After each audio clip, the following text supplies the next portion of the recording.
apenas unos minutos a Lili el formato de lo que es el programa de esta unidad 5.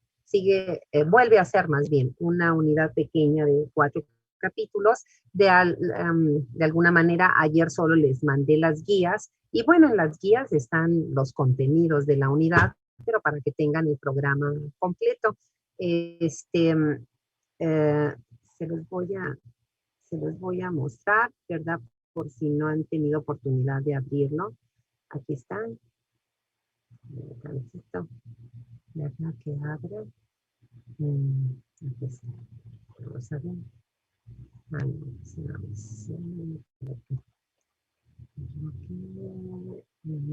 Cinco. ¿Dónde se me fue? Acá. Unidad 5.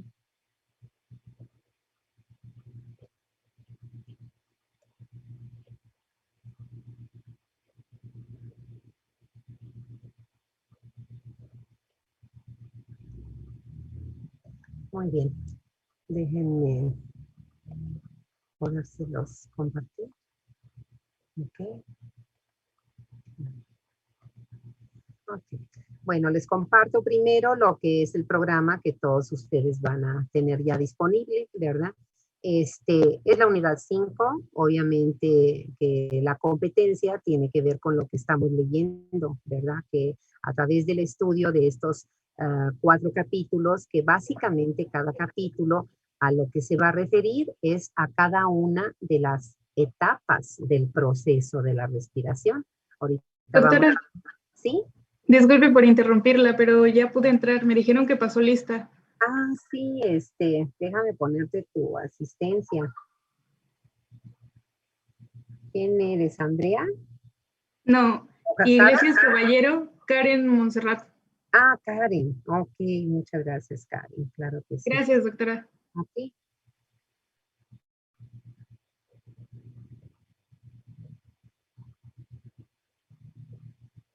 Muy bien. Entonces les decía, ¿verdad? Que básicamente cada capítulo va a encargarse o va a tener como contenido cada una de estas etapas de lo que es el proceso de la respiración. Así, por eso dice, explica la importancia de la ventilación pulmonar. Bueno, en el capítulo 1, en su primer tema, pues vamos a recordar lo que es la organización anatómica del sistema respiratorio, pero el tema 2 es referente a la ventilación pulmonar. La ventilación pulmonar, ¿verdad? Es la que realizamos cuando llevamos a cabo el ciclo respiratorio con sus 2 fases, inspirar, inspiración y expirar. Y eso no es sinónimo de respirar. Una cosa es ventilar, que esa es la primera etapa del proceso de la respiración, y otra cosa es que respire. Para que mi organismo tenga esta función completa, por supuesto que a partir de esta primera debe de pasar a la segunda, que es el intercambio gaseoso, el capítulo 2, el intercambio gaseoso de los gases respiratorios, oxígeno y CO2 a nivel pulmonar, a nivel alveolo capilar. Y esa es la segunda fase, ¿verdad? ¿Cuál es la tercera etapa? Pues que los gases respiratorios se deben transportar, pues eso es lo que une la función cardiovascular con la sangre y la respiración. Por eso es un continuum, no podemos decir que el sistema cardiovascular tenga una función independiente a la respiratoria. ¿Por qué? Pues porque a grandes rasgos, ustedes ya lo saben, ¿quién transporta el oxígeno de los alveolos a todas las células? La sangre. La sangre. Y de hecho, no cualquier componente, ¿verdad? Ya sabemos que es la función prioritaria de los eritrocitos, aunque el plasma, ¿verdad? Lleva disuelto, pero es una cantidad insignificante. El 97%, a veces más, va en los eritrocitos, inclusive unido, formando un compuesto con la hemoglobina. Pues esa es la función de la hemoglobina, ¿verdad? Una de las funciones, porque tiene más, ¿sí? Formar la oxihemoglobina o hemoglobina oxigenada. Y el CO2, ¿cómo va a irse de las células a los alveolos para que lo podamos eliminar? Por la sangre, por la circulación. ¿verdad? Y ahora el CO2 también va una parte disuelta en el plasma, la más pequeña, otra parte unida a la hemoglobina, pues ahí es donde se está realizando ese concepto que en bioquímica aprendimos de que las proteínas son buffer, amortiguan a estos componentes ácidos que son los metabolitos. Porque la hemoglobina puede unirse, y de hecho lo hace, al CO2.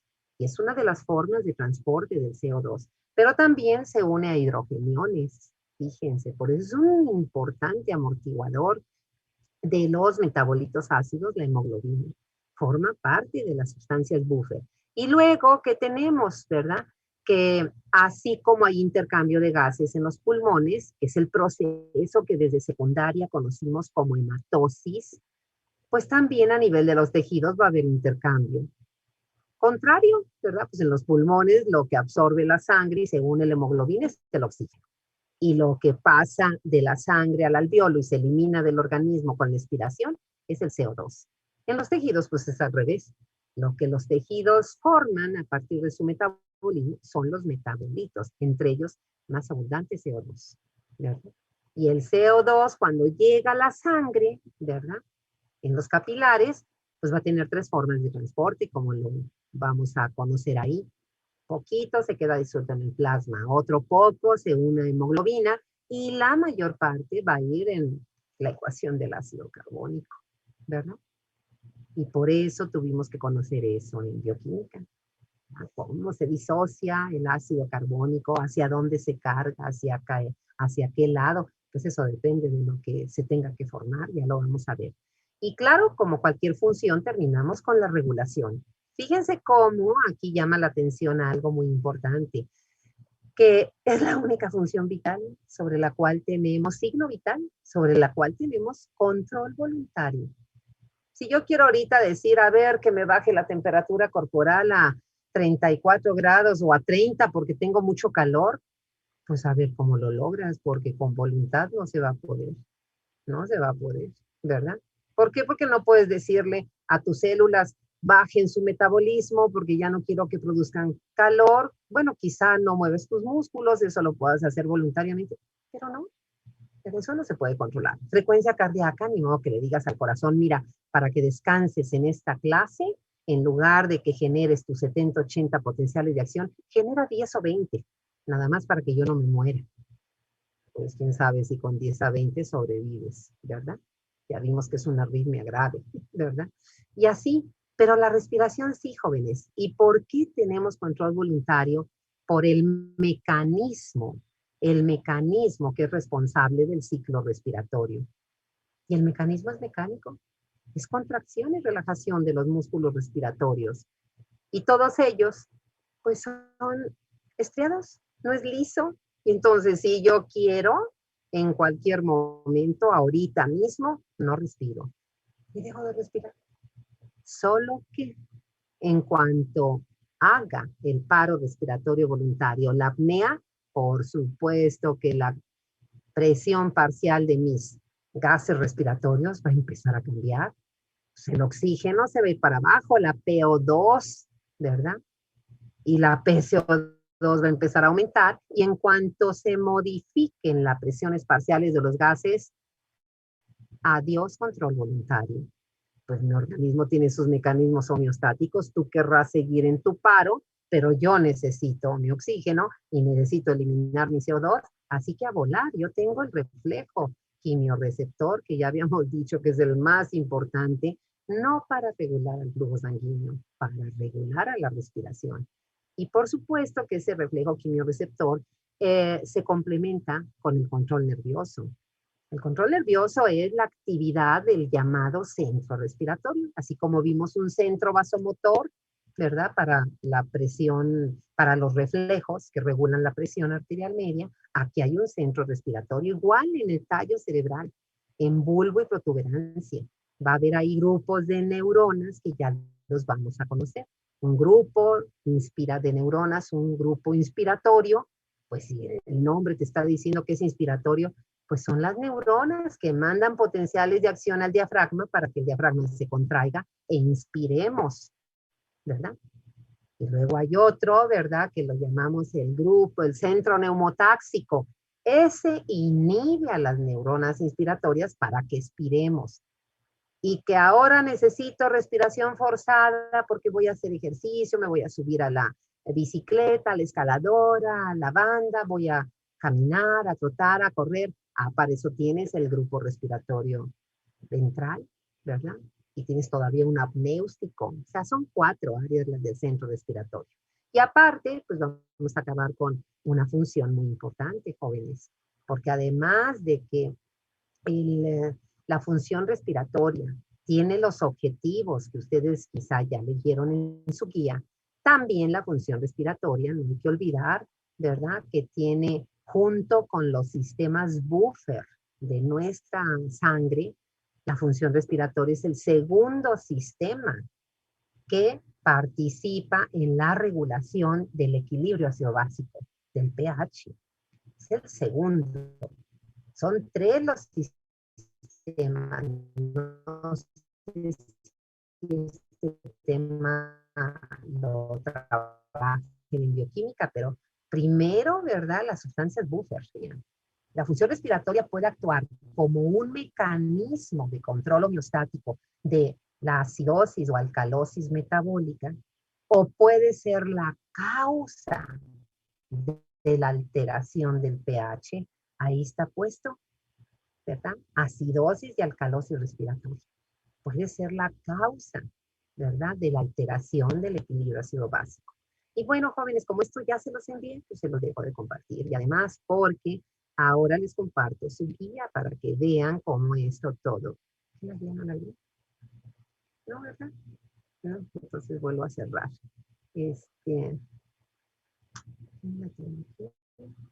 No, bueno, vuelvo a cerrar. Sara, veo que levantaste la mano, te oímos en lo que abro el programa. Sí, doctora, buenos días. Es que quería Ah. decirle que no tenía problemas y no podía decir presente. Y, claro que sí, Sara. En este mismo momento te estoy poniendo tu asistencia. Gracias, ¿eh? Aquí estás. Muy bien. Muy bien, Sara. Ahora, ¿dónde dejé mi...? ¿Cuál les mandé? Ah, capítulo 1, por supuesto. Capítulo 1 es la que tengo que... Esta. Ok, ahora sí, ¿verdad? Se las comparto. Y aquí está, jóvenes.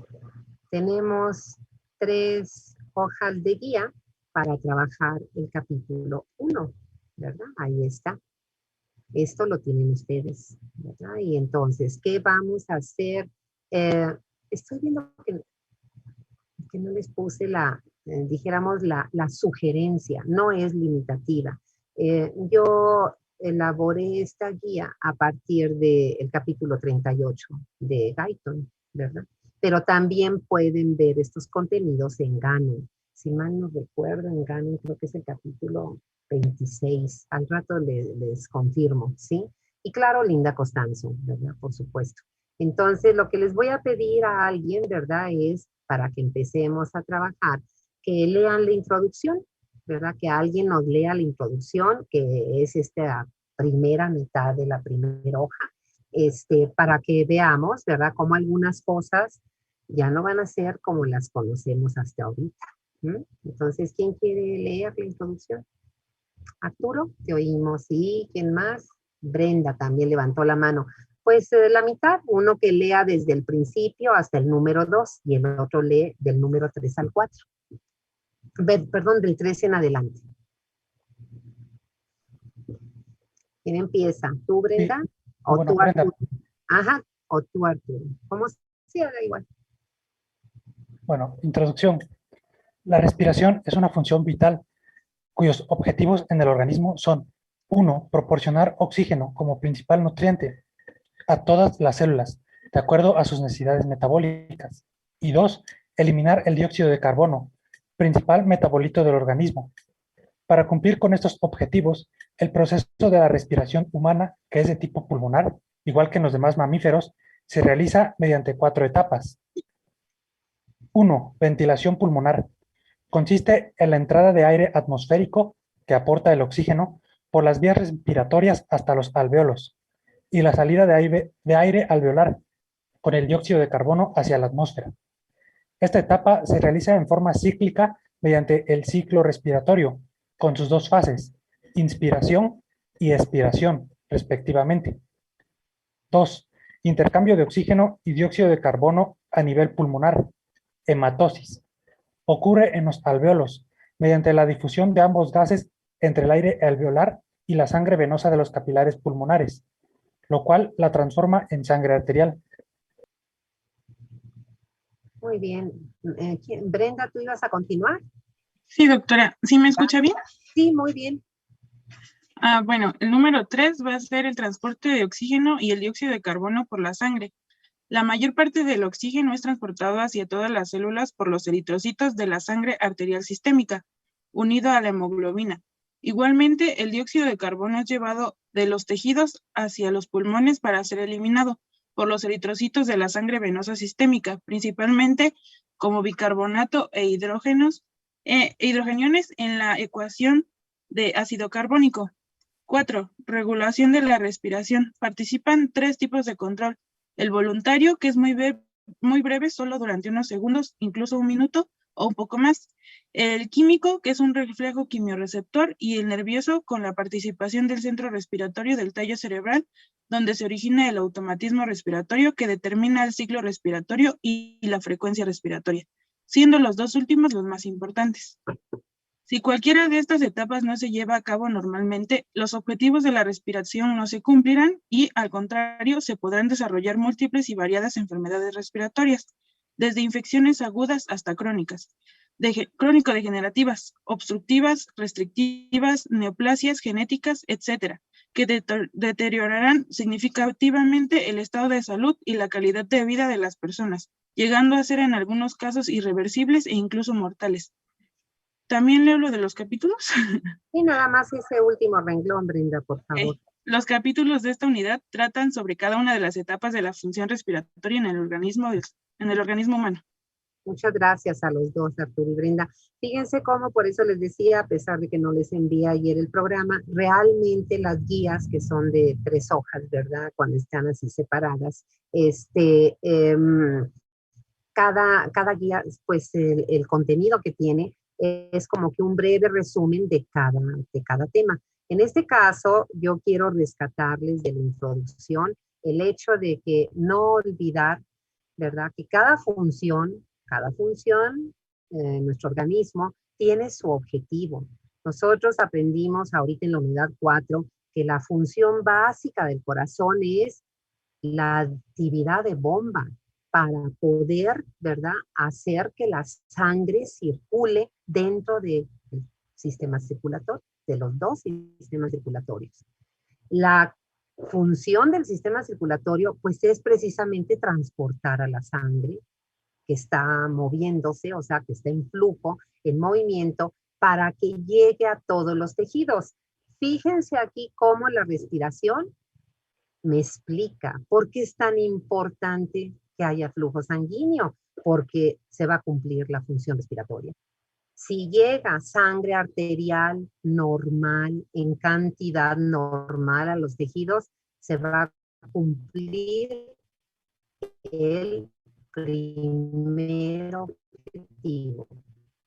El hecho de que van a recibir los tejidos oxígeno de acuerdo a sus necesidades metabólicas, y entonces no experimentarán hipoxia. Y al mismo tiempo, si el flujo sanguíneo es normal, entonces podrán, unidos sobre todo a la hemoglobina, porque disuelto que no tienen en los tejidos, deshacerse del CO2 como principal metabolito. Entonces eso les evita que el CO2, que los hidrogeniones sobre todo, se acumulen dentro de las células o en el tejido, o en el líquido intersticial, porque eso crearía la acidosis local, ¿verdad? Y por eso, cayendo en acidosis local, también se detiene el metabolismo tisular y las células mueren, o por la necrosis ocasionada por la hipoxia o por la detención de las reacciones metabólicas por la acidosis. Y por eso en esta unidad que acabamos de revisar, ¿verdad? Decíamos, el hipermetabolismo, ¿qué mecanismos de control del flujo sanguíneo va a activar? Y por supuesto que la respuesta no me acuerdo ni cuál les puse, ¿verdad? Pero podía haber sido la hiperemia activa, podía haber sido la teoría vasodilatadora y la teoría de la demanda de nutrientes, ¿verdad? Por separado, estas dos últimas y la primera que mencionamos, la hiperemia activa, porque las reúne a las dos. Entonces, si contestaron esa pregunta bien, pues ya saben que al menos ya tienen un acierto bien, ¿verdad? Porque no he podido revisar ayer. Ayer tuve una reunión después del examen, también por Zoom, de un seminario en el que participo y terminamos muy tarde. Al rato yo checo, ¿verdad? Cómo están. Si puedo, voy a procurar darles los resultados mañana mismo, ¿sí? Para que vean. Fíjense, jóvenes, otra cosa, que hablar de la respiración como función vital es un proceso. Entonces no es una función única, es un proceso. Los procesos siempre tienen etapas o fases, a veces les decimos, pero el nombre más correcto es etapa, ¿sí? Y en la respiración como proceso, entonces, ¿cuántas etapas tiene? 4. Y ese es el orden, ¿verdad? La primera, que es lo que vemos en este capítulo, es ventilación pulmonar. Y si yo creía hasta ahorita que cuando yo le checara a mi paciente su respiración era que yo lo viera inspirar y expirar y que contara esos ciclos respiratorios por minuto, uno no puede decir que el paciente está respirando bien solo por verlo ventilar. Porque el paciente puede estar ventilando y puede estar, si lo observamos de cerca, con cianosis en los labios, en los lechos unguiales. Aunque esté ventilando, el paciente tiene problema respiratorio y serio, porque tiene cianosis, ¿verdad? Entonces, ¿qué está pasando? Que sin lugar a dudas, cualquiera de las siguientes etapas no se está llevando a cabo. ¿Cuáles son? Ventilar nos permite, ¿verdad? Nos permite ingresar en la inspiración el aire atmosférico, que es el que nos aporta oxígeno, y nos permite al expirar sacar el aire alveolar, que es el que lleva el CO2 hacia afuera, ¿verdad? Eso es el ciclo respiratorio. ¿Cuál es la siguiente etapa? Pues yo necesito, ¿verdad? Que a nivel pulmonar se lleve a cabo la hematosis. Eso lo conocí desde secundaria, ese nombre. En prepa seguramente lo volví a ver, ¿verdad? Y no sé si sea un tema de su programa de bioquímica, pero ustedes saben, ¿verdad? Que este proceso bioquímico de la hematosis es el intercambio gaseoso a nivel pulmonar, específicamente alveolo capilar, que significa va a ser difundido y va a ser unido a la hemoglobina de los eritrocitos. Un poco va a quedar disuelto en el plasma. Y el CO2, que viene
Muy bien, jóvenes.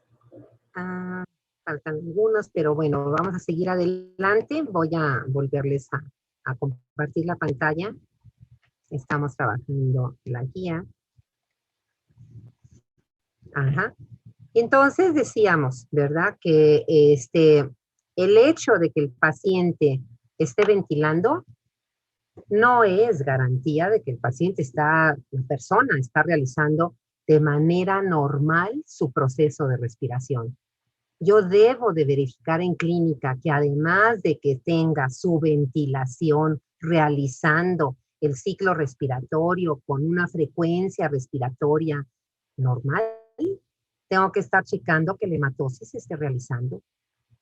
Tengo que checar.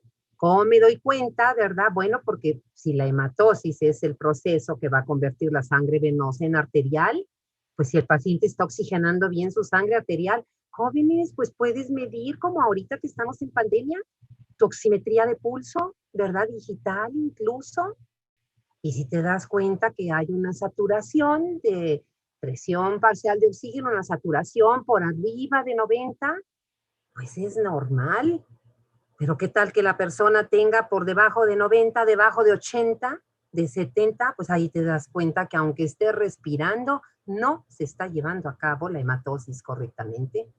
Ese es el problema ahorita del COVID, ¿verdad? Pues fíjate, no puedes decir al paciente ahí en la cama y tú eres el interno, tú eres el alumno de tercer año que vas a una clínica y que el médico o el residente te digan, checa la respiración del paciente, no te vayas a limitar a checar su ventilación.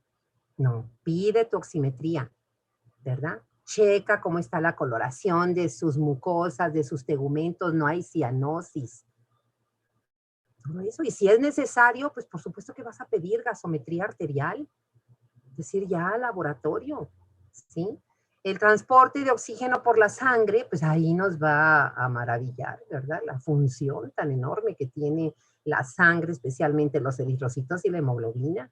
Cómo esas reacciones bioquímicas de oxigenación de la hemoglobina, pues ameritan que yo tengo que conocer cuál es la estructura química de la hemoglobina. Pues si no, ¿cómo lo entiendo? ¿Verdad? Y lo aplico, y lo aplico. Y la regulación aquí lo que llama la atención, decimos, es la única función vital de control voluntario, pero muy breve. De hecho, porque ahorita no tenemos este tiempo, pero si hiciéramos el ejercicio de que, a ver, vamos a hacer paro respiratorio, a ver cuánto aguanta cada quien. Seguramente habríamos quienes aguantamos segundos. Ya los que aguantan un minuto es bastante bueno. Ya hay quien aguanta más, pues mejor. ¿Eso de qué depende? Muchas cosas. ¿Eres hombre? ¿Eres mujer? ¿Verdad? ¿Fumas o no fumas?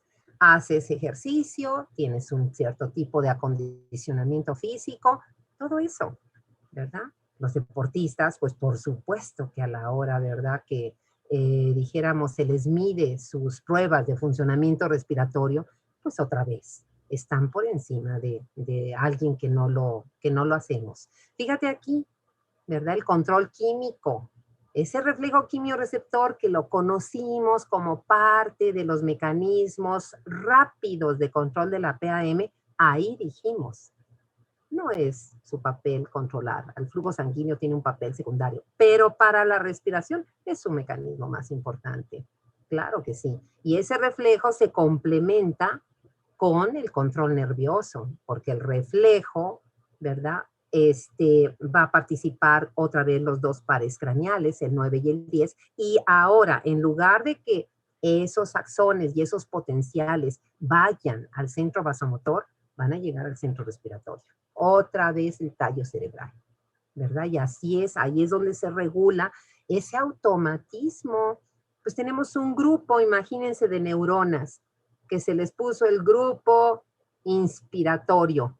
Oye, si le pusieron así, pues hasta en el nombre dice que esas neuronas cuando se excitan de manera espontánea, van a mandar sus potenciales de acción por los nervios frénicos, que ya sé de dónde se forman, y ya sé a qué músculo van, para que el músculo se contraiga y podamos inspirar. Y luego hay otro grupo de neuronas que ahora es el centro neumotáxico, las inhibe. Y al inhibirlas, pues ya no le manda potenciales, pues ahora el diafragma se relaja, y entonces expiramos. Entonces hay un mecanismo también así parecido al del centro vasomotor. Aquí dice los dos más importantes para regular la respiración, pues claro que no es el voluntario, ¿verdad? Es el químico y el nervioso. Ese es el control importante de la respiración. Y luego lo último, jóvenes, aquí ¿qué me está diciendo? Ya lo sabemos. Imagínense si no será importante. ¿Cómo nos tiene esta pandemia? Esta pandemia, la ventilación pulmonar, no la afecta tanto. La frecuencia respiratoria puede estar normal en un paciente, pero lo que es la hematosis, con esa neumonía terrible, extensa que provoca, no sé si les han tenido oportunidad, si búsquenlo en internet, ¿verdad? Imágenes de radiografía simple, inclusive, no tanto de una tomografía o una resonancia, de radiología simple, una placa simple de tórax. ¿Cómo se ve la neumonía del paciente con una COVID, ¿verdad? Con una enfermedad no leve a moderada, sino la enfermedad grave, la enfermedad crítica, que son los pacientes que entran a UCI. Pues, ¿por qué entran a UCI, jóvenes? Porque la neumonía les está llevando a una hematosis tan reducida que su saturación de oxígeno está por debajo de 80, a veces por debajo de 70, pues y por eso fallecen. Entonces, ¿qué hacemos los médicos? Pues intubarlos, ¿verdad? Con la intención de poder ayudar con esa respiración asistida a que se oxigene la sangre.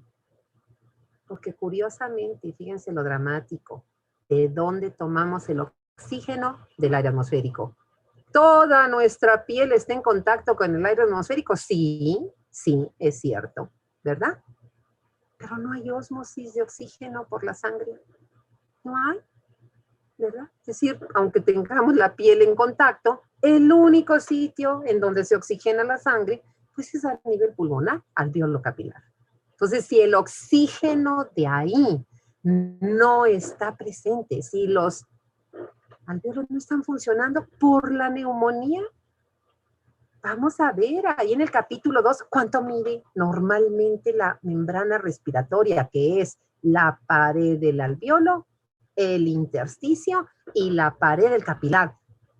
Son varias capas, pero por supuesto que mide menos de una micra, es más, menos de media micra, porque eso es para facilitar la difusión, el intercambio. ¿Quién dice eso? Lo aprendimos en la unidad 1. La ecuación de quién relaciona los factores que determinan la intensidad de difusión. Lo manejamos desde la unidad 1. Que no me acuerdo, tienes en la tarde, busca, ¿verdad? En tu unidad 1, capítulo 1, 2, 3, 4, mecanismos de transporte transmembranario. Y ahí donde venía difusión, viene un tema, ¿verdad? Donde dice factores que afectan o determinan a la difusión, y ahí viene la ecuación de la ley de Fick. Pues esa es la que aplica aquí.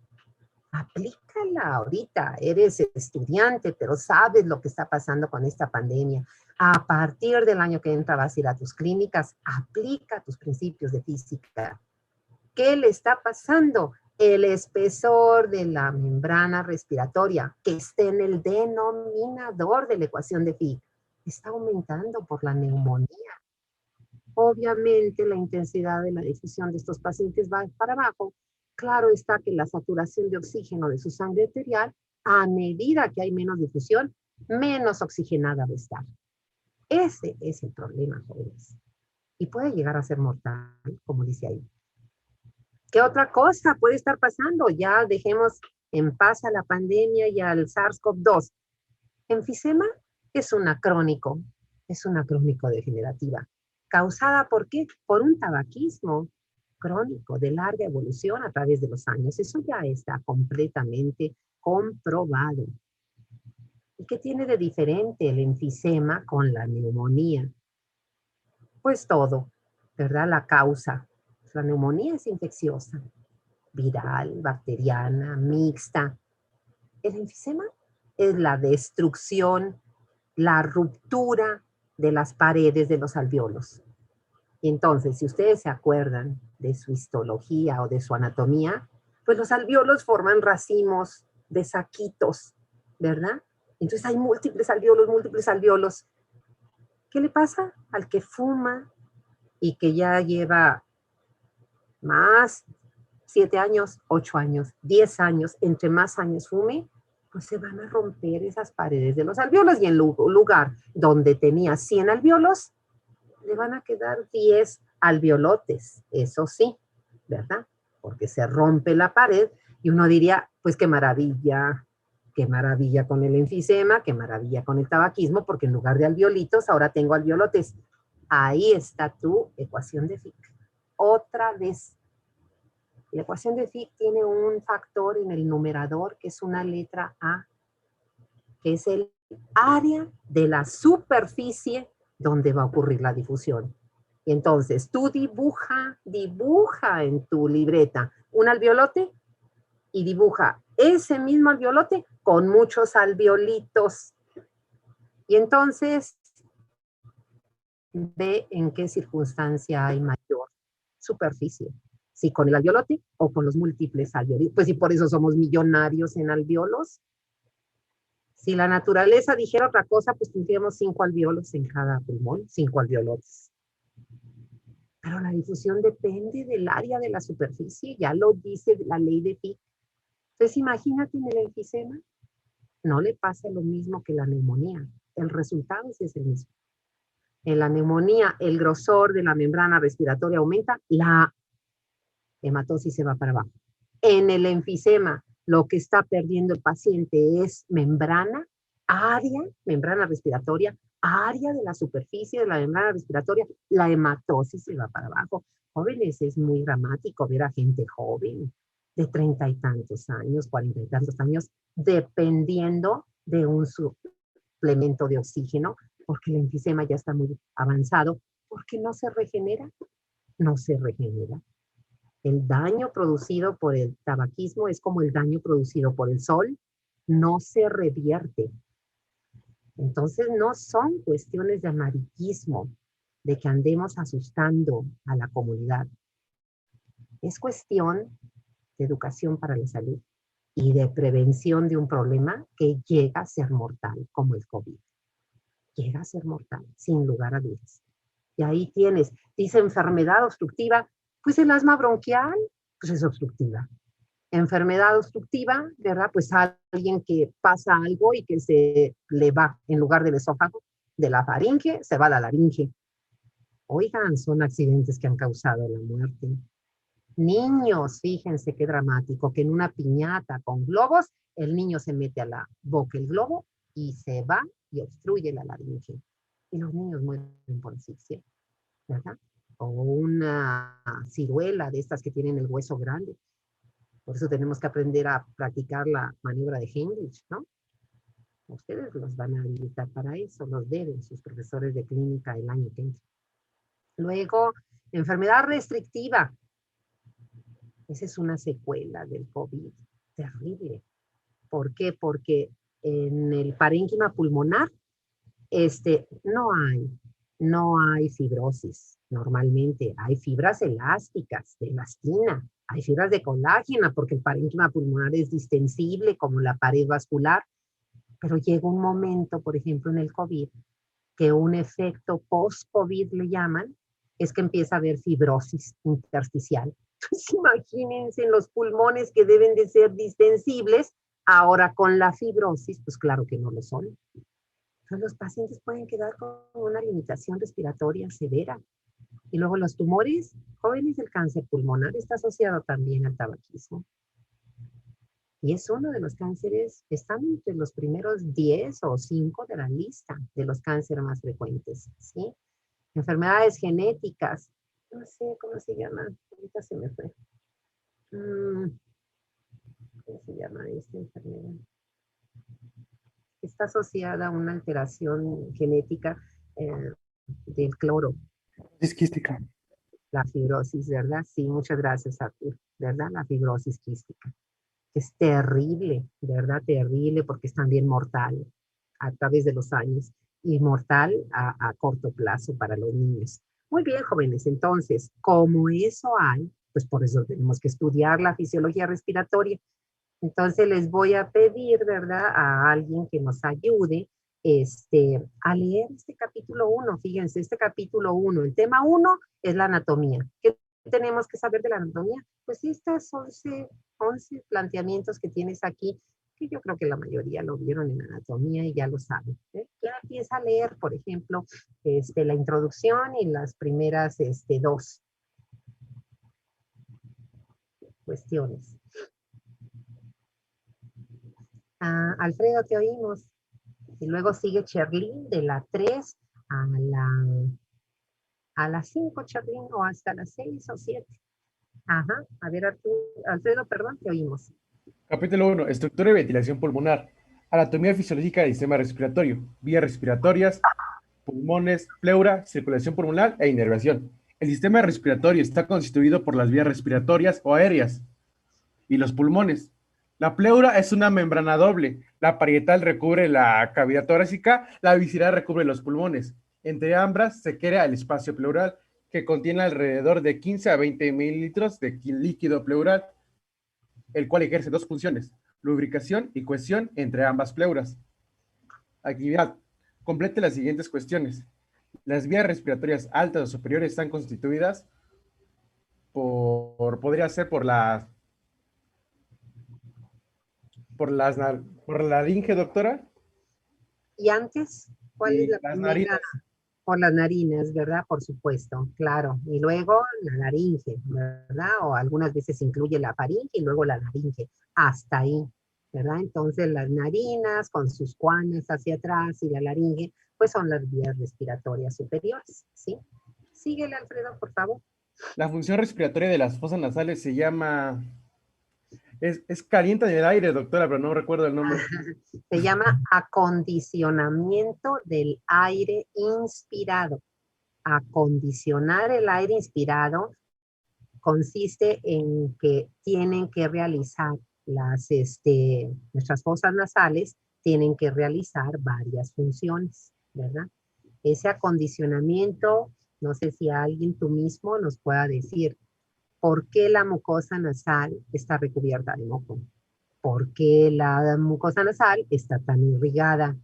Porque en las narinas encontramos los vellos, ¿verdad? Las vibrisas y encontramos los cornetes. Entonces, todos esos componentes se explican con las funciones. ¿Qué le pasa al aire, al acondicionamiento del aire? ¿Para qué tiene moco la mucosa nasal? Pues para impedir que, pues, para que ahí se sostengan los microbios, ¿no, doctora? Fíjense, o sea, el moco atrapa las partículas que no son gas. Y hay muchísimas partículas suspendidas, orgánicas, inorgánicas, microorganismos, polvo, polen, etcétera, ¿verdad? Entonces el moco atrapa, es cierto. Y claro, cuando tenemos el estornudo, cuando nos sonamos la nariz, pues eso sale de mi organismo. Pero además humedece al aire, porque ahorita que hace tanto calor, el aire está muy seco. Y si el aire, ¿verdad?, llegara seco a las vías respiratorias inferiores, incluso a los alvéolos, pues eso lo secaría. ¿Qué nos pasa a la piel cuando la tenemos seca? Se nos desprende, ¿no?, la capa córnea. Pues eso le pasaría a los neumocitos de revestimiento. Se empezarían a desprender, pues sería es un factor de riesgo para infección. Entonces, en el acondicionamiento del aire, el aire es, ¿verdad?, uno, humedecido para evitar eso que estamos diciendo. Dos, el aire es filtrado, ¿verdad? Y es atrapado. ¿Quién filtra? Pues desde los vellos, las brisas, hasta las turbulencias que se crean cuando el aire inspirado choca con los cornetes.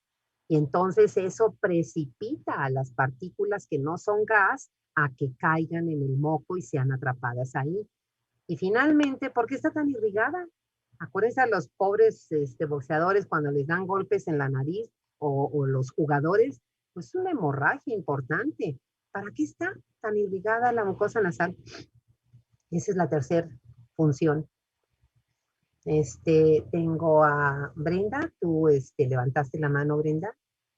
para que... Sí, pero creo que mi compañero Diego la levantó antes que yo. Muy bien, Diego, te escuchamos a ti porque no se me encienden todos los recuadros. Sí, doctora, es para calentar el aire.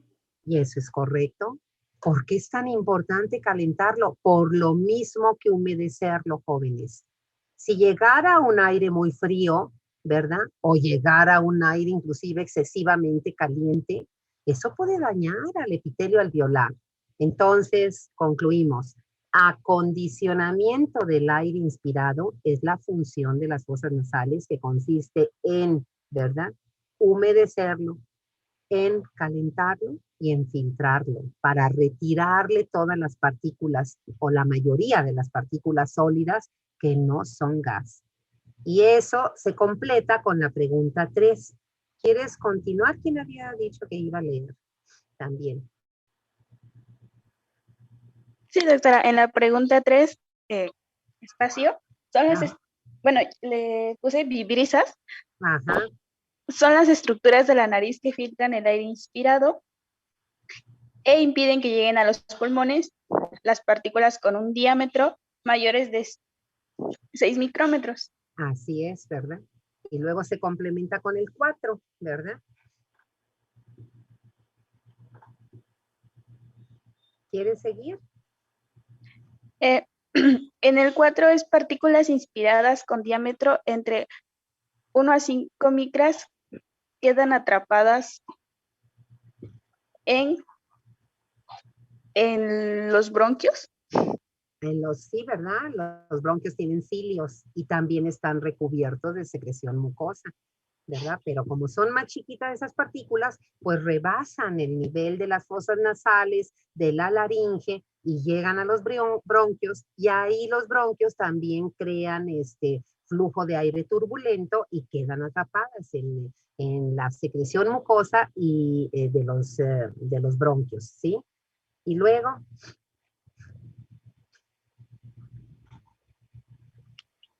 Después las las menores a 1 micra se adhieren al líquido alveolar. Ajá. Y fíjense, ¿verdad? Las más chiquititas de media micra, que ahí van las que se producen por el tabaquismo, ¿verdad? Y las que van en el humo del tabaco. Esas casi no precipitan, quedan suspendidas, ¿verdad? Y luego, ¿qué pasa con ellas? ¿En dónde está la respuesta a esto, jóvenes? Se los digo para que lo busquen porque no les puse, estoy viendo la referencia. Es el capítulo 38 de Guyton, ¿eh? Es el capítulo 38. Entonces, ahí es donde encontramos. Vámonos al número 5. 5 y 6. ¿Sigues leyendo el 5, por favor? Brenda, ¿tú estás leyendo o quién estaba leyendo ahorita? No, es mi compañera Sherlyn. Sherlyn, ok. ¿Sigues leyendo el 5, Sherlyn? Y luego para que siga alguien más. Sí, está bien. Las vías respiratorias bajas o inferiores, desde la tráquea hasta los alvéolos, presentan 23 divisiones o generaciones que crean 2 zonas diferentes anatómica y funcionalmente denominadas lóbulos y segmentos. Esa sería una respuesta lógica, ¿verdad? Porque así es como está, así es como lo conocemos en anatomía. Pero resulta, jóvenes, déjenme ver aquí, sí, esto. Shirel, ¿verdad? ¿Levantaste la mano? Sí, doctora, yo ahí le puse que forman 1, zona de conducción y 2, zona respiratoria. Pues muchas gracias, porque así es. Desde el punto de vista fisiológico, ¿verdad? La respuesta que oíamos era anatómica, pero fisiológicamente hablando, hablamos de que hay una en las vías respiratorias inferiores que empiezan con la tráquea y acaban hasta los alvéolos. Esas son las vías inferiores o bajas. Y entonces hay 23 subdivisiones y se les puede llamar generaciones también o divisiones. Si se enumeran, la tráquea le toca el 0, ¿verdad? Y a los alvéolos le toca la 23. Y entonces vamos a ver, les voy a a ver aquí, una vez que terminemos este punto, ¿verdad? Les voy a presentar unos esquemas en un programa de Power. Entonces, ahí el número 1 sería zona de conducción, ¿verdad? O conductora. Y la otra, como contestaste, Chirel, la zona respiratoria, algunas veces se le dice de transición respiratoria. Puede ser nada más respiratoria porque ahí están los alveolos, ¿verdad? Y luego, ¿qué más dice? Ya lo vimos. La función de la primera, que es la de conducción, ¿verdad? La zona conductora es conducir el aire en la inspiración hasta los alveolos, en la expiración de los alveolos hacia afuera, ¿verdad? Y la segunda es la que se realiza la hematosis. Y como esa segunda no nada más involucra a los alveolos, sino involucra a lo que está antes de los alveolos, que son los conductos alveolares, los bronquiolos, ¿verdad? Más pequeños, pues por eso dice que la hematosis no ocurre en los conductos, ni en esos bronquiolos finales, sino que ocurren en los alveolos, nada más en los alveolos. Y ahora terminamos con la pregunta 6 y la 7 para poder ver esas imágenes. ¿Quién quiere leer esas preguntas 6 y 7?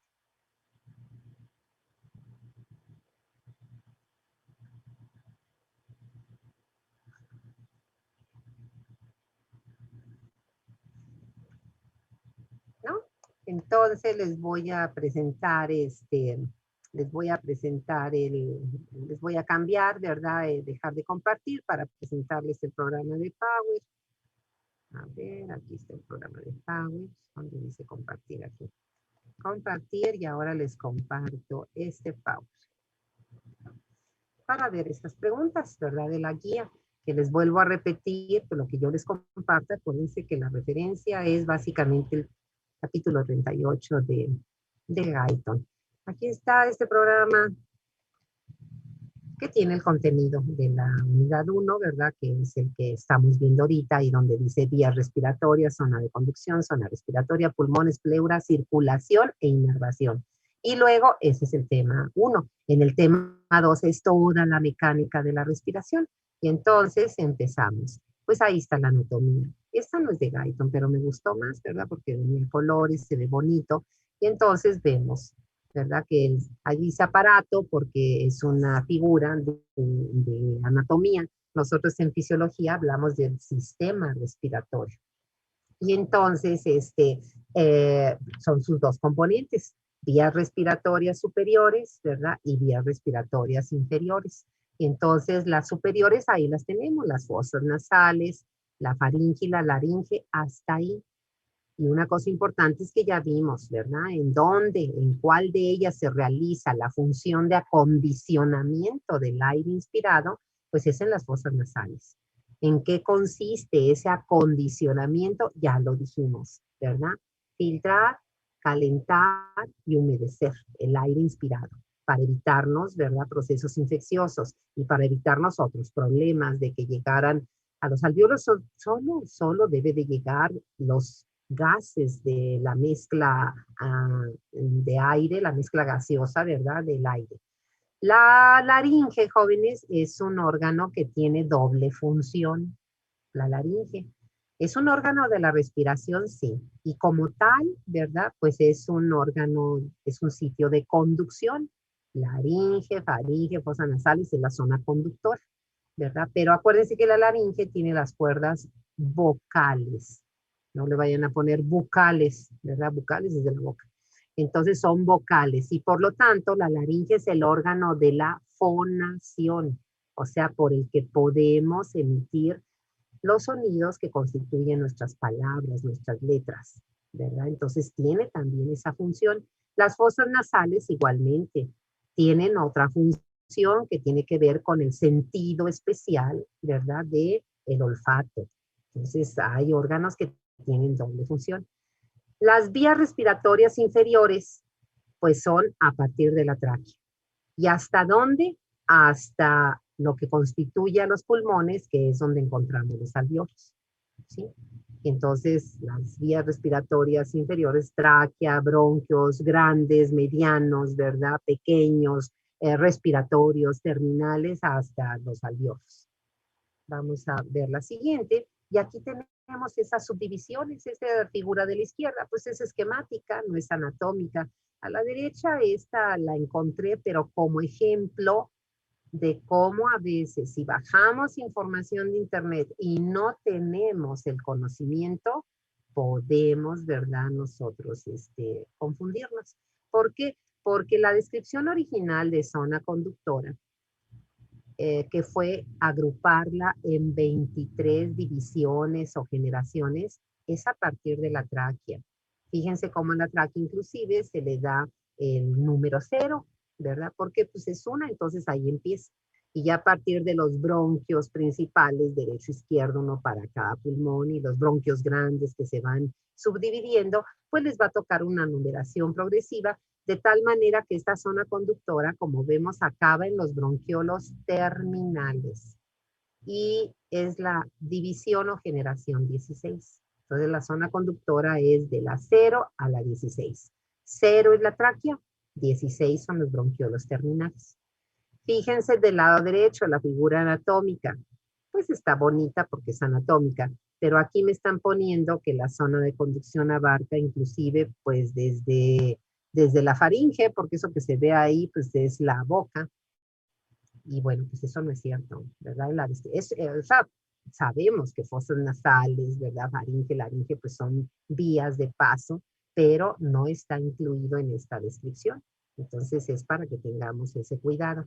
Y pasemos de vuelta a regresar al esquema de la izquierda y vean ahí la zona que decimos, le puedo llamar respiratoria nada más, o de transición y respiratoria, como otros autores le dicen. Entonces va a abarcar de la división 17 a la 23. Entonces, ¿quién es la 17? Inclusive 18 y 19 van de 3 en 3, los bronquiolos respiratorios, ¿sí? Ahí ya no hay cilios, ¿verdad?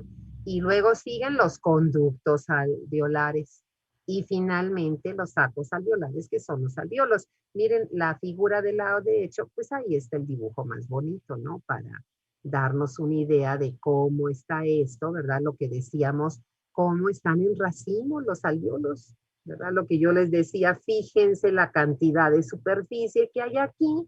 ¿Y qué le pasa al paciente con enfisema? Pues va a perder todos esos tabiques y se le va a formar un alveolote.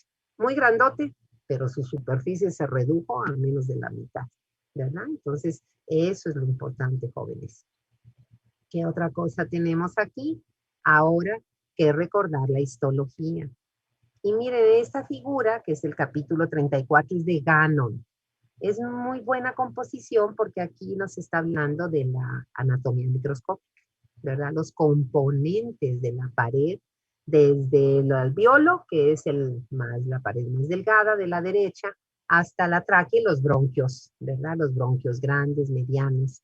Y luego, ¿qué es lo que vemos? Pues que, por ejemplo, en tráquea, en bronquios, vamos a encontrar de adentro hacia afuera, pues obviamente la secreción mucosa, ¿verdad? Que ya explicábamos, va a atrapar las partículas que logren pasar, pues van a quedar ahí. El epitelio es un epitelio ciliado. Y acuérdense que el movimiento ciliar, si es que lo vieron así en anatomía, el movimiento es hacia la faringe, porque el objetivo es que ese moco que atrapa esas partículas sea llevado a la parte superior para que de ahí sea una de dos. O deglutido, y entonces el jugo gástrico se encargará, ¿verdad?, de destruir todos esos agresores, o expectorado, Generalmente a las mujeres nos cuesta trabajo, ¿verdad?, ese reflejo, y generalmente nosotros lo deglutimos. Los hombres tienen más habilidad para ese reflejo, y pues ellos sí realizan la expectoración mejor. ¿Qué tiene? Pues como todo epitelio, su membrana basal delgada, y obviamente el músculo liso.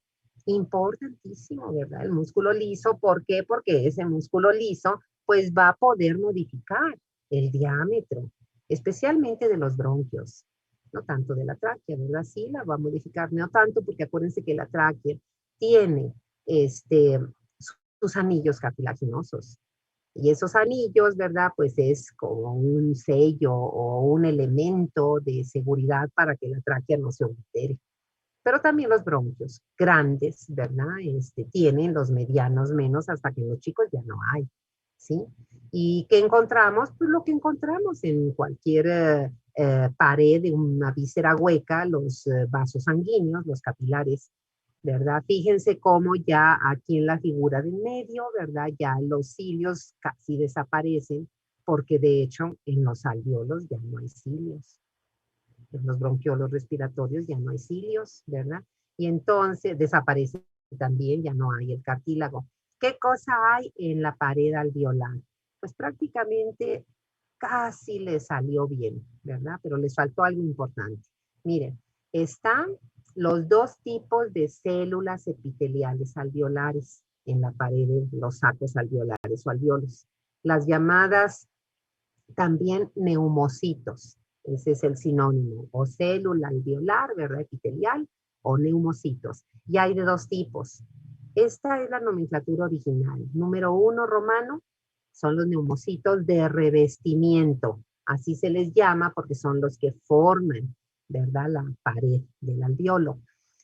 Eh, Son aplanados, ¿verdad? Y los neumocitos tipo 2, esos neumocitos, como los vemos, pues están así colocados a ciertos intervalos, dispersos, y esos se llaman granulosos o granulares, porque en su interior presentan estas granulaciones que son la forma de almacenamiento del factor surfactante. Esa es la función de los neumocitos granulosos tipo 2. Sintetizar, almacenar y secretar el factor surfactante, sur como el punto cardinal, surfactante, no es sul con L, sur con R, factante. El factor surfactante, jóvenes, ahí está señalado, esa es su función, ¿verdad? Actúa como una sustancia o un agente tensioactivo. ¿Qué es lo que va a hacer un agente tensioactivo? Disminuye la tensión superficial del líquido alveolar. Y entonces, déjenme ver si aquí, no, en esta no. A ver si en otra. A ver. Aquí está en esta, mire, ¿verdad? Ahí esta imagen también no es de Guyton, ¿verdad? Es de otro libro de la editorial Lippincott, de Preston, y entonces vean cómo está, ¿verdad? Está en inglés, pero acuérdense que qué bueno, el doble beneficio. Ahí está un alveolo, le pusieron el aire de color azul para que veamos, no es sangre venosa, es el alveolo. Y ahí tenemos del lado izquierdo, ¿verdad? En la parte superior, la lámina basal, ¿verdad? La membrana basal del epitelio, muy delgada. Y luego los neumocitos tipo 1, que son los aplanados de revestimiento. Y si ustedes ven una línea azulita o de color aqua, ese sería el líquido alveolar. Por supuesto que el epitelio alveolar tiene que estar con esa capa de líquido delgada porque continuamente tiene que estar humedecido. Si se seca, pues los neumocitos de revestimiento se van a descamar. Y ese es el punto de entrada para cualquier microorganismo. Entonces tiene que tener el líquido alveolar. Ahí está el neumocito tipo 2, el granuloso, y ahí sí le pusieron que esas granulaciones son de factor surfactante, ¿verdad? Y bueno, al rato regresamos con él, ahí lo dejamos un rato. Ah, qué cosa no tenía la otra figura. Esto, jóvenes, los macrófagos, ¿verdad? Los capilares, pues claro que sí. Ahí está un eritrocito, ¿verdad? Ya intercambiando ahí con flechas, el oxígeno le va a entrar a la hemoglobina, se va a unir a ella y el CO2 pues va a pasar, ¿verdad? Y ahí está el macrófago, pues importantísimo, imagínense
Muy bien, jóvenes. Vamos a seguir. Entonces decíamos que qué bueno que en esta diapositiva sí nos presentaron los macrófagos, ¿verdad? Porque, pues, resulta que el aire que respiramos, por supuesto que no es un aire solo compuesto por la mezcla gaseosa. Lleva muchísimos componentes orgánicos, inorgánicos, ¿verdad?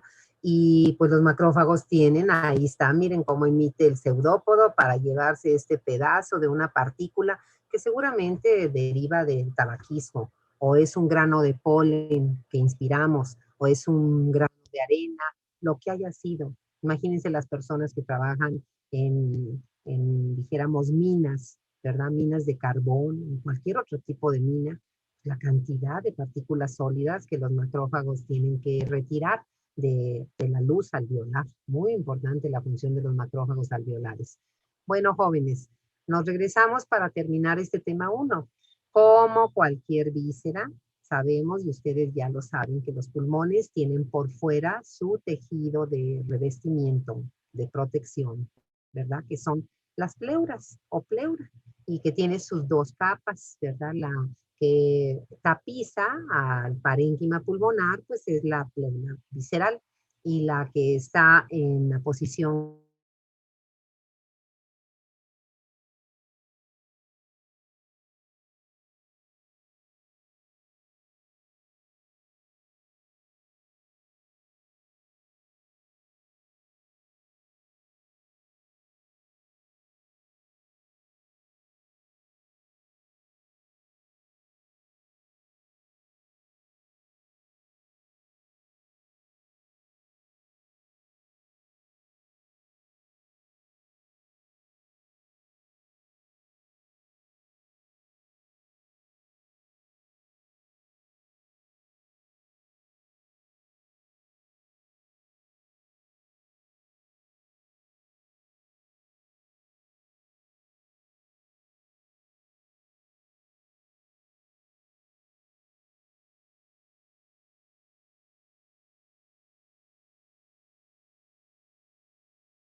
digamos, pues orgánico, ¿no? a nivel de organismo, ¿verdad? Y esa es la clave, esa es la respuesta correcta, Arturo. Yo no podría haber contestado que la respiración humana es aerobia o anaerobia, ¿verdad? Porque si hablo de respiración como humano, es un organismo. Y como organismo, ya lo vimos en la guía, todos los mamíferos, las ballenas, los delfines, ¿verdad?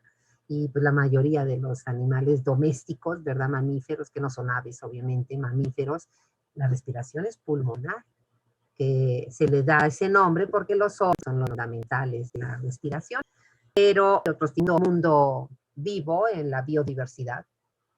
De hecho, acuérdense, hay respiración branquial.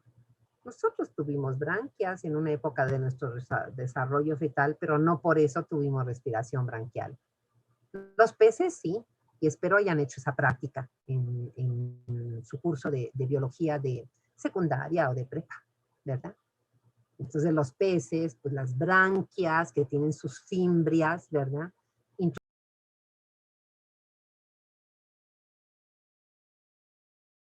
Introducen el agua por su boca, por eso uno de niño, ¿verdad? Los niñitos, mira cómo están dando bececitos los peces, claro que no, ¿verdad? Que lo interprete yo así de una manera muy poética, bueno, es otra cosa.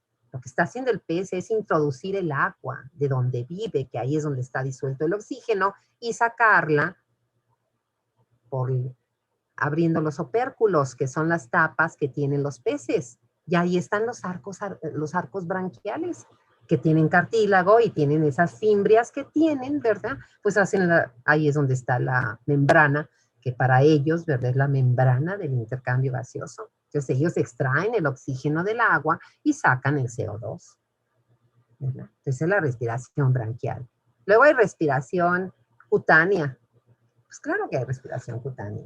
Y luego hay la respiración traqueal, que si recuerdan, no es que esos animales tengan tráqueas, porque es la respiración de nuestro insecto emblemático de Oaxaca. ¿Cuál es? Nos lo comemos. Muy rico con las quesadillas, ¿no? O con las memelas, o solo. ¿Cuál es nuestro insecto emblemático, jóvenes? A ver, Julio. El chapulín, doctora. Te ganó, Julio, ¿verdad? No sé si tú ibas a decir otro. A ver, Julio, te oímos. Pues igual el chapulín iba a decir. Claro, ¿verdad? Los artrópodos jóvenes tienen respiración traqueal. Yo espero que todo esto lo hayan visto en biología de secundaria, de prepa. Es muy interesante verlo, ¿verdad? Muy interesante. Acuérdense que ellos lo que tienen es, ¿por qué traqueal se dice? Porque tienen unos conductos a los costados de su cuerpo que se llaman tráqueas o traqueidas. Y esos conductos se abren con unos orificios que darían la vez de nuestra nariz, ¿verdad? Y esos orificios se llaman espiráculos. Y entonces ellos contraen su cuerpo y a través de esa contracción, ¿verdad? Absorben el oxígeno, o sea, el aire y obtienen oxígeno y eliminan el aire con el CO2. Entonces esas son las respiraciones a nivel del reino animal, ¿verdad? A nivel del reino animal. Por lo tanto, ¿verdad? Lo que nos recordó Arturo de que la respiración aerobia o anaerobia, esa es una respiración celular y entonces consiste en la serie de reacciones químicas que ya vimos, ¿verdad? Fundamentalmente acopladas al metabolismo de la mitocondria, ¿no es cierto? Entonces ahí está, ¿verdad? Lo que es la transferencia de electrones de las crestas mitocondriales y el proceso en sí de la respiración aerobia. La anaerobia, pues ese es el citoplasma, es el ciclo de Embden-Meyerhof, ¿verdad?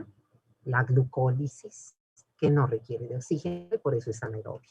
Pero bueno, no nos apartemos del tema. Terminamos aquí. Circulación de los pulmones. Estos órganos jóvenes tienen doble sistema circulatorio. Ustedes lo saben por anatomía, ¿verdad? El que hemos visto hasta ahorita, que vimos en la unidad 4, es la circulación pulmonar. El circuito menor, ¿verdad? Pulmonar. Bueno, ese circuito, la función que tiene para lo que lo ocupan los pulmones es para la hematosis, sin lugar a dudas, ¿verdad? Porque ese circuito de la circulación pulmonar es el que empieza con la arteria pulmonar para cada, para que emerge del ventrículo derecho, ¿verdad? Y que termina con las 4 venas pulmonares. Y acuérdense que ese circuito transporta sangre invertida. Las arterias pulmonares, claro que transportan la sangre de retorno venoso que recibió el ventrículo derecho de la aurícula homónima y la llevan a la microcirculación. Y en los capilares pulmonares ocurre la hematosis, el intercambio. Y entonces la sangre productora de la hematosis es la sangre arterial pulmonar.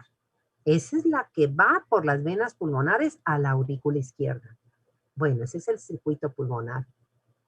Ese circuito no es el que nutre al árbol bronquial, no, ¿verdad? Como cualquier víscera, pues el sistema respiratorio tiene su propio sistema de irrigación, que es la circulación bronquial. Y como cualquier segmento de la circulación sistémica, las arterias bronquiales, ¿verdad? Llevan sangre arterial. Y las venas bronquiales, sangre venosa. Y miren lo que dice el recuadro.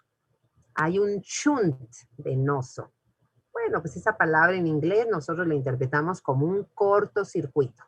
O como lo dice hasta abajo, una mezcla. Un shunt venoso. Un cortocircuito o una mezcla de ¿qué?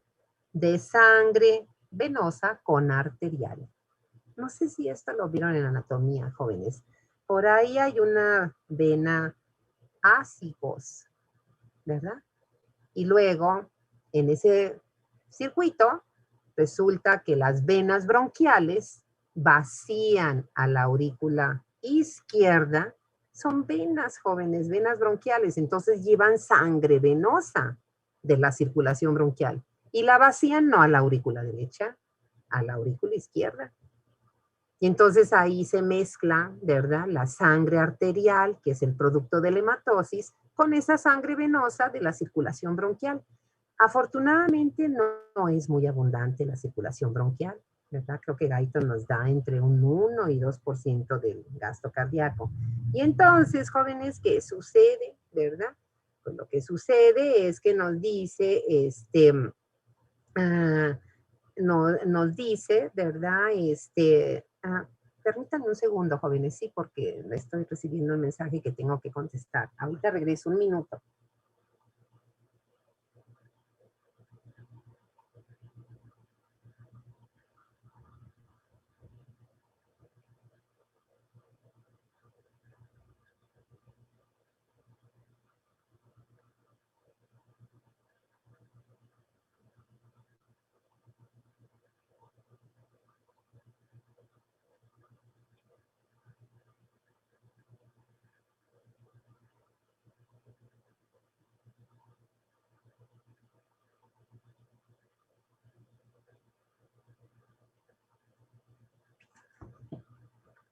Bueno, y entonces decíamos, ¿eso es importante? Sí, tómenlo en cuenta que sí es importante. Les digo, si lo vieron en anatomía, quizá lo estén recordando ahorita. Y si no, este shunt, este cortocircuito de sangre arterial con venosa, esa mezcla, hace que la sangre producto de la hematosis, que le podemos decir sangre arterial pulmonar, porque ahí es donde se forma, ¿sí? Tenga una presión parcial de oxígeno, una PO2, más alta, mayor que la que tiene la sangre arterial sistémica. La sangre arterial sistémica es la que el ventrículo izquierdo va a bombear a la aorta y de ahí a todas las arterias de la circulación sistémica. Y es significativo, ¿verdad? La sangre producto de la hematosis alcanza la PO2 del aire alveolar.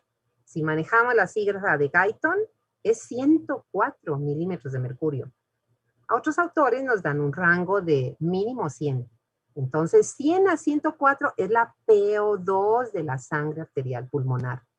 Pero como en la aurícula izquierda se mezcla esa sangre con esta poquita venosa de las venas bronquiales, la PO2 baja hasta 95. Entonces, la PO2 de la sangre arterial sistémica, que es la que medimos con el oxígeno, con el oxímetro, perdón, digital incluso, ¿verdad? O la que me puede medir el laboratorio con una oximetría, gasometría arterial, es 95 milímetros de mercurio. Entonces, sí hay que tomarlo en cuenta. ¿Cómo terminamos esto, jóvenes? Ahí tenemos, como cualquier órgano, cualquier tejido, claro que hay inervación. Y claro que la inervación es autónoma, ¿verdad?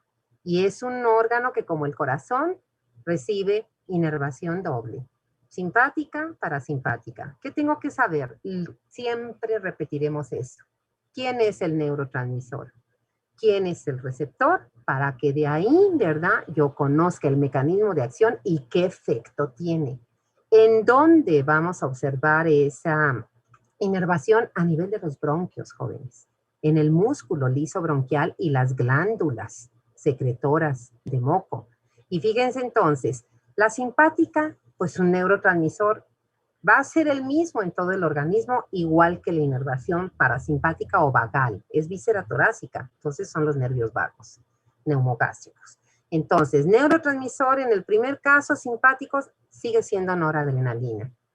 En el caso de la parasimpática, va a seguir siendo acetilcolina, eso ya lo sabemos. ¿Qué receptor es el que expresa? Pues tiene que ser un receptor en músculo liso que el efecto que transduzca es broncodilatación. Entonces es el mismo de músculo liso vascular. ¿Qué receptor es? El que transduce vasodilatación. Aquí va a ser broncodilatación. ¿Qué receptor es, jóvenes? ¿Fue pregunta de examen ayer o no? Carla, te oímos, Carla Daniela. Sería el beta 2, doctora.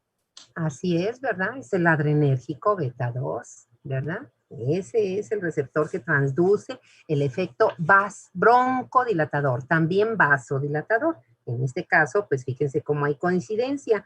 Y si el estímulo simpático es el que tiene el efecto broncodilatador, ya sabemos lo único sencillo. Entonces, el parasimpático vagal, pues es el que transduce el efecto vasoconstrictor.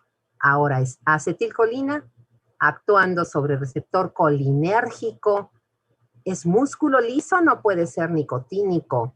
Es muscarínico. Tenemos 5 isoformas. El más abundante es el M3. Este es el que transduce el efecto broncoconstrictor. Aplicación clínica y cerramos este tema. Jóvenes, la enfermedad más frecuente y que inclusive empieza desde los niños, ¿verdad? O puede ser, se sigue a veces la vida adulta, eso es un hecho. Es el asma bronquial.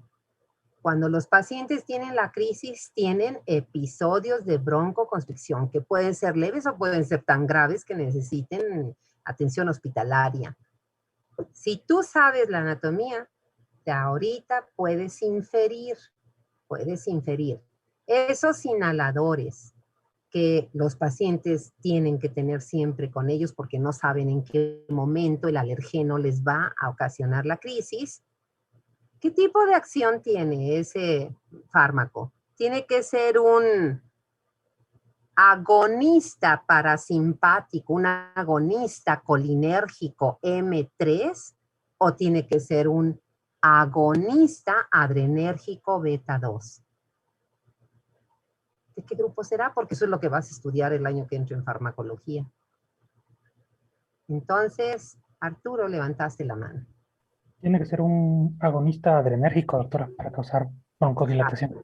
Así es, ¿verdad? Así es, tiene que ser un agonista adrenérgico beta y de ser posible, inclusive beta 2, pues es lo que tienen esos inhaladores, ¿verdad? Que quizá todos han visto ya. Bueno, jóvenes, avanzamos, ¿verdad? En estos minutos que nos quedan y ahora el tema es el 2, mecánica de la respiración. En esta mecánica de la respiración, pues tenemos músculos respiratorios. Ya habíamos dicho, ¿verdad? Que en el ciclo respiratorio, su mecanismo es contracción y relajación de los músculos respiratorios. Aquí en 2 recuadros que yo les puse, ¿verdad? Esta figura es de Guyton, ahí está, es capítulo 38. Tenemos que podemos realizar todo el tiempo de nuestra vida 2 tipos de respiraciones. La llamada basal es la que estamos teniendo ahorita, jóvenes, y realizamos la mayor parte del día. Es la respiración tranquila en reposo, ¿verdad? Pero también en ocasiones necesitamos de respiración forzada. ¿Por qué? Porque subí y bajé escaleras. ¿Por qué? Porque tuve que correr para alcanzar a alguien, o porque se me hizo tarde, o porque me fui a jugar un poco, me fui a correr, me fui a nadar, lo que sea, de esfuerzo físico. Y entonces, ¿qué tenemos? Que sin lugar a dudas el principal músculo de la respiración, porque es el que va a participar tanto en una respiración como en otra, pues es el diafragma. Eso ya lo sabían ustedes. Ese músculo, ¿verdad? Aplanado o en forma de cúpula cuando está relajado, que separa perfectamente bien la cavidad torácica del abdominal, ¿sí? ¿Y qué tenemos? Que en respiración basal es el único músculo que participa. La inspiración se considera que es un mecanismo activo porque necesita la contracción del diafragma. ¿Por qué la necesita? Porque en anatomía aprendimos que el músculo relajado tiene esta posición de cúpula. Y cuando nosotros inspiramos, vamos a introducir medio litro de aire. Y entonces los pulmones se van a distender más, aumenta su tamaño, su volumen. El tórax tiene que aumentar el volumen y el diafragma lo logra porque al contraerse se aplana. Entonces aumenta el diámetro vertical y con eso es suficiente en la respiración normal, basal. ¿Qué pasa en la expiración? Bueno, que ahora esa expansión del medio litro que habíamos introducido, ahora va para afuera en la expiración. Entonces, ¿qué hace el diafragma? Se relaja.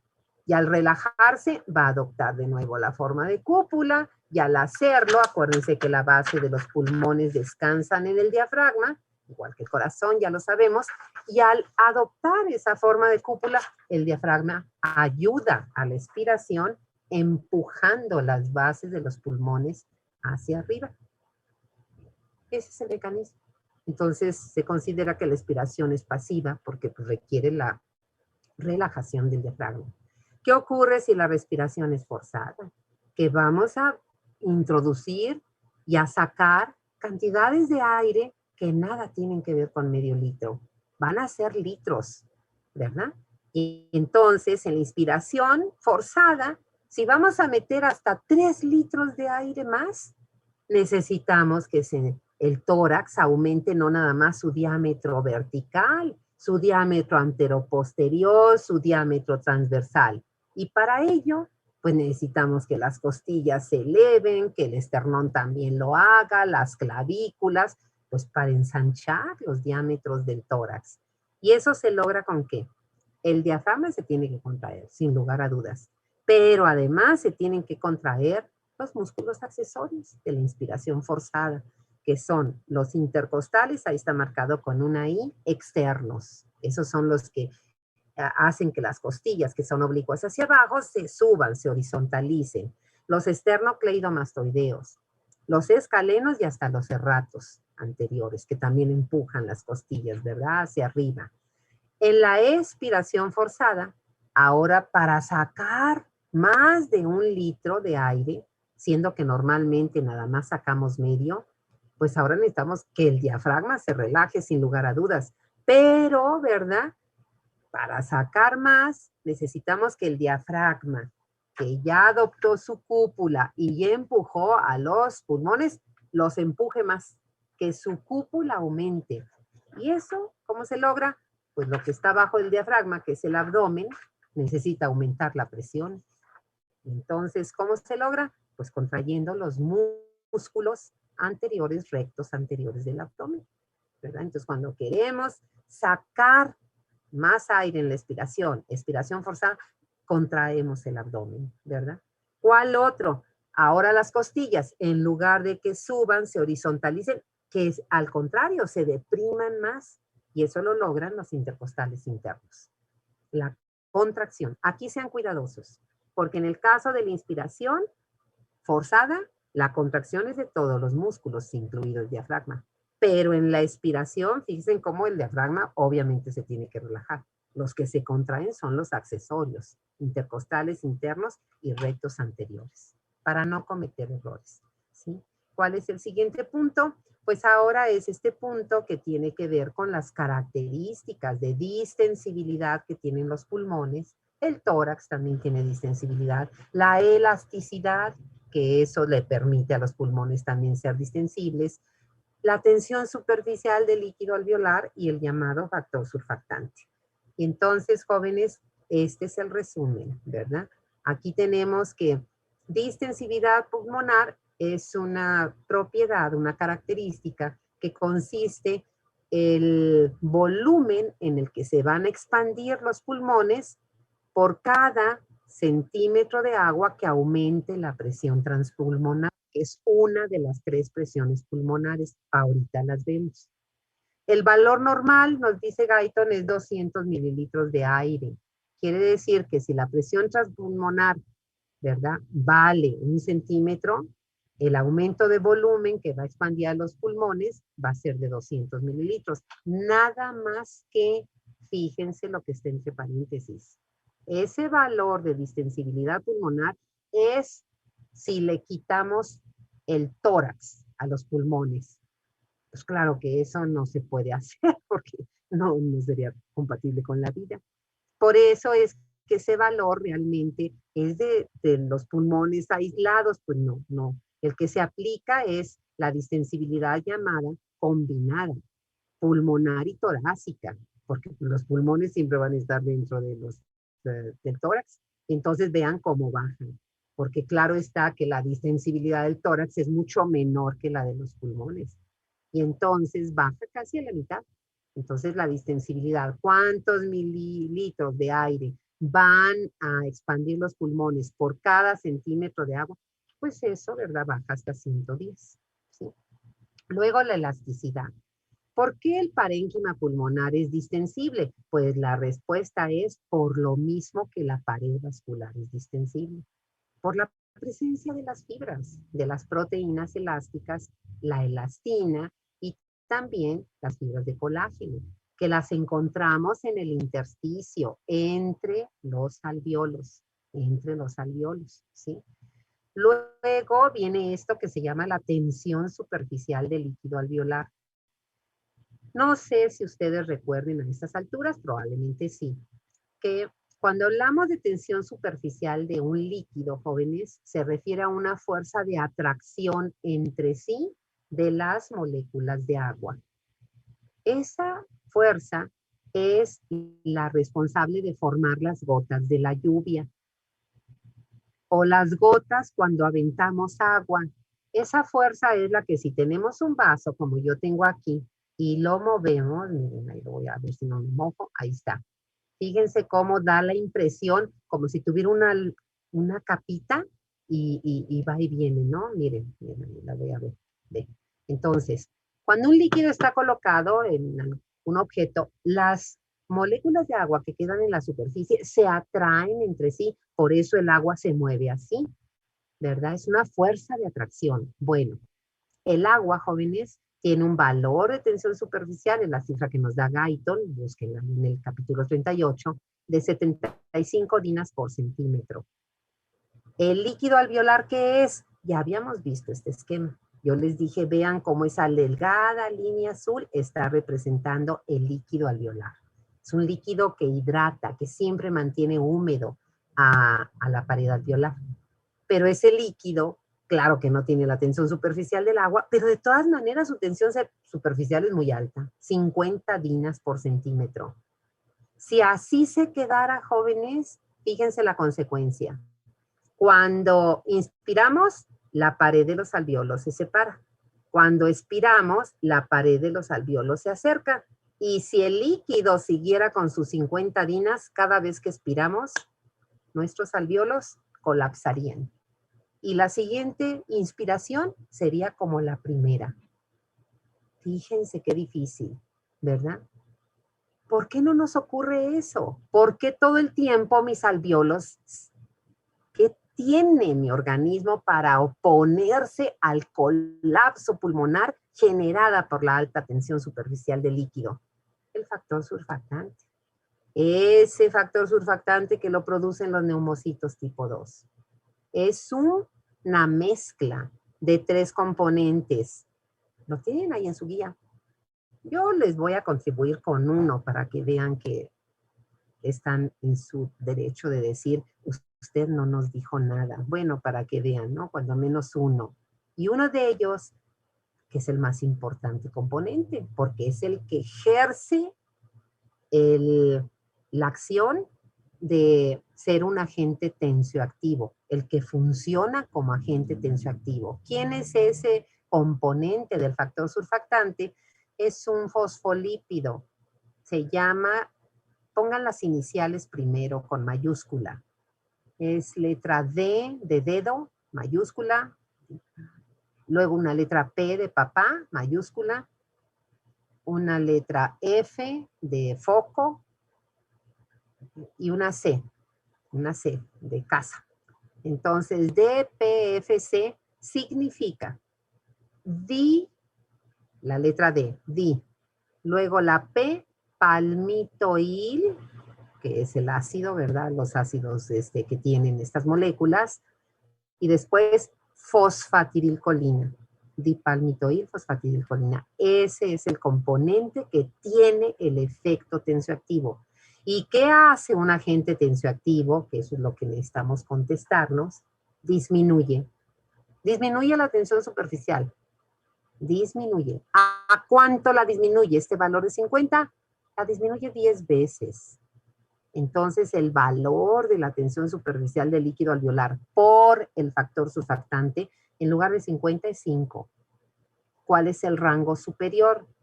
¿De acuerdo? Creo que 25 o 30, o sea, casi la mitad. Creo que es 30 lo que nos da Guyton, perdón. 30 dinas sobre centímetro, que es la unidad. Ya la producción de factor surfactante, ya dijimos neumocitos tipo 2, granulosos, ¿verdad? No los de revestimiento, que son los tipo 1. La composición, ya dijimos el componente más importante, ustedes van a buscar los otros dos. Y ahora nos vamos, jóvenes, a las presiones. Las presiones pulmonares son 3. Esta gráfica es también de Guyton, es la número 2, ¿sí? Capítulo 38. Y ahí vemos que esta gráfica nos está presentando las 3 presiones pulmonares. La pleural, ¿verdad? La alveolar y la transpulmonar. Como introducción vamos a decir, jóvenes, que estas presiones son muy pequeñas. Por eso no se miden en milímetros de mercurio. Se miden en centímetros de agua. Yo tengo que saber la equivalencia, ya la habíamos visto en otro momento. Paso número 2, jóvenes. Estas presiones son relativas. ¿Relativas a quién? A la presión atmosférica. Relativas a la presión atmosférica. Y si nosotros recordamos, porque lo tenemos que recordar, el valor normal de la presión atmosférica es 1 atmósfera. Así es como lo aprendimos en las clases de geografía de secundaria. Y 1 atmósfera, jóvenes, es equivalente a 760 milímetros de mercurio. Entonces, las presiones pulmonares son relativas a la presión atmosférica. Cuando nosotros digamos que el valor de la presión pulmonar, cualquiera de ellas, sea 0, lo que significa, así lo debo de interpretar, es que tiene el mismo valor que la presión atmosférica. Que en ese momento la presión, la que sea de estas 3, tiene el mismo valor que la presión atmosférica. No es que no haya presión, es que es el mismo valor de la atmosférica. Cuando nosotros hablemos de que cualquiera de estas presiones es negativa, le tenemos que poner el signo. Lo que debo de interpretar es subatmosférica, lo cual significa es menor a la presión atmosférica. Y finalmente, cuando esta presión sea positiva, lo que significa es que es mayor a la presión atmosférica. ¿Sí? Y ahora sí, jóvenes, con el esquema, miren, ahí tengo presión pleural, pues es la presión en el espacio pleural donde hay ese pequeño líquido, ese pequeño volumen, ¿verdad? De 15 mililitros, si acaso 20. Entonces es la presión ahí. Es una presión que está fuera de los pulmones y es la principal fuerza que favorece que los pulmones estén distendidos siempre. ¿Por qué motivo? Porque en todo momento, a partir de que nacemos, esa presión es negativa. Y entonces, al ser negativa y estar por fuera de los pulmones, jala hacia afuera los pulmones para mantenerlos siempre distendidos. Fíjense el valor y vamos a ver, es la curva de hasta abajo. Hay una zona sombreada, esa es la transpulmonar, pero la curva de hacia abajo, ¿verdad? Dice presión pleural. Las presiones cambian de acuerdo al ciclo respiratorio. Entonces sí tengo yo que aprender eso. Vamos a empezar. Cuando inicia el ciclo respiratorio es cuando inicia la inspiración. Es lo mismo que cuando termina la expiración. Acuérdense que estas fases es como las fases del ciclo cardíaco, son continuas. Entonces, si a mí me preguntan, ¿cuál es el valor de la presión pleural al inicio del ciclo cardíaco? Al inicio de la inspiración o al final de la expiración, es la misma, porque las 3 circunstancias coinciden. El ciclo respiratorio inicia con la inspiración, ¿verdad? Y cuando inicia la inspiración es porque terminó la expiración. Ojalá sea clara. Y fíjense en la gráfica, ahí está. El punto punteado, ¿verdad? Donde dice inspiración a la izquierda y una línea punteada. Y búsquenlo, ahí está, entre -4 y -6. Ah, pues el valor es -5. Ese es el valor mínimo de la presión pleural. Fíjense en la inspiración. ¿Qué hacemos? Introducimos medio litro de aire, los pulmones se tienen que expandir más. Entonces, ¿cómo debe cambiar la presión pleural para permitir, para favorecer que los pulmones se distiendan más? Pues se tiene que volver más negativa para ejercer ese efecto de estirar a los pulmones. Entonces la presión, vean como en la inspiración baja, baja, baja, baja. Y aquí nos está diciendo Guyton que baja hasta menos 7.5. Otros autores dicen que hasta menos 8. Bueno, vamos a tomar la de Guyton, menos 7.5. ¿Verdad? Con ese valor de menos 7.5 inicia la expiración. Pero ahora en la expiración, ¿qué vamos a hacer? Ahora vamos a sacar el aire.